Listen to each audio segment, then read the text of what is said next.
So, how exactly does someone go from a brand new recruit to a trusted leader in the US Army? We're going to dig into that story, not by guessing, but by following the actual paper trail that documented one soldier's career, piece by piece. The Army promotes quickly only those it trusts early. Now, that single idea, it's the key to everything. You see, a modern military career isn't just about putting in your time. It's about earning trust and earning it from the second you step off the bus. Let's see how it's done. Okay, picture this. It's 1972. This wasn't just any army. The US Army was going through a massive transformation. The draft was ending, and they were building a new all-volunteer force. That meant they needed a new kind of soldier, someone incredibly reliable with a real personal commitment to service. And here's the crucial part. From the get-go, this was a deliberate choice. This wasn't about serving a couple of years and then heading home. No, this was a conscious decision to build an entire life inside this new professional military. So how did the Army spot this kind of potential? It all starts right here, with the very first signal of trust. This is that first official sign that his superiors saw something different in him, something worth investing in for the long haul. And it happened fast, right after basic combat training at Fort Knox, the place that turns civilians into soldiers. But even in a crowd of new recruits, some people just stand out. And check this out. This document, this is the proof. This is the very first block of trust being laid down on paper. Look at those words, outstanding, exemplary. Believe me, those aren't just standard issue compliments. This is the Army officially recognizing raw potential. And it led to this, an accelerated advancement.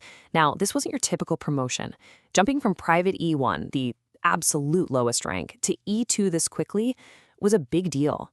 It was a powerful signal from the Army saying, we see a future leader here, and they were backing that bet right out of the gate. Okay, but trust has to be backed up by actual skill, right? So the next phase was all about building a solid, broad foundation of real-world capabilities. See, the new all-volunteer Army knew it couldn't run on orders alone. It needed leaders on the ground, NCOs, who were masters of two things, not just the machinery of war, but also the people who operated that machinery. And these two documents just illustrate that dual focus perfectly. On one hand, you've got the technical mastery of equipment, right here with the driver's course. And on the other, you have this deep dive into the human element with the Human Relations Seminar all the way in Hawaii.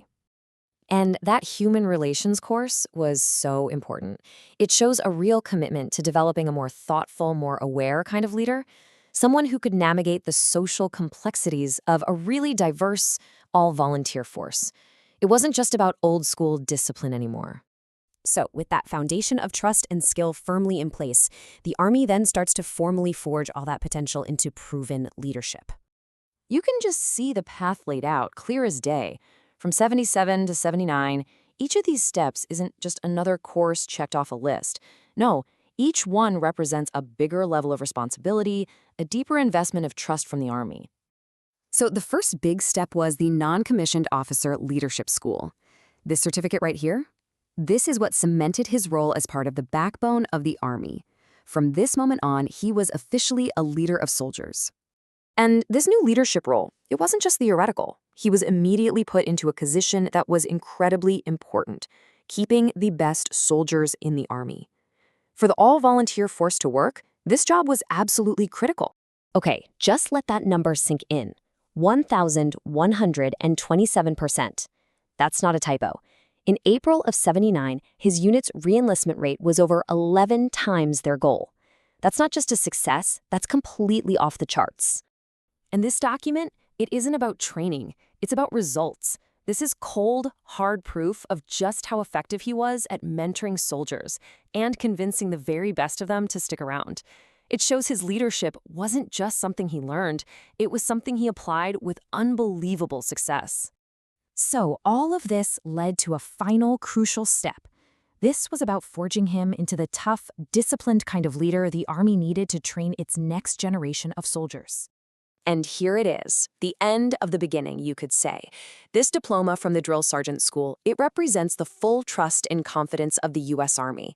It's the capstone on almost a decade of nonstop training, incredible performance, and proven leadership. So, how is a soldier truly made? Well, as this paper trail shows us, it doesn't just happen overnight. It's a deliberate, step-by-step process of earning trust, building skills, and proving you can lead. One course, one achievement, and one certificate at a time.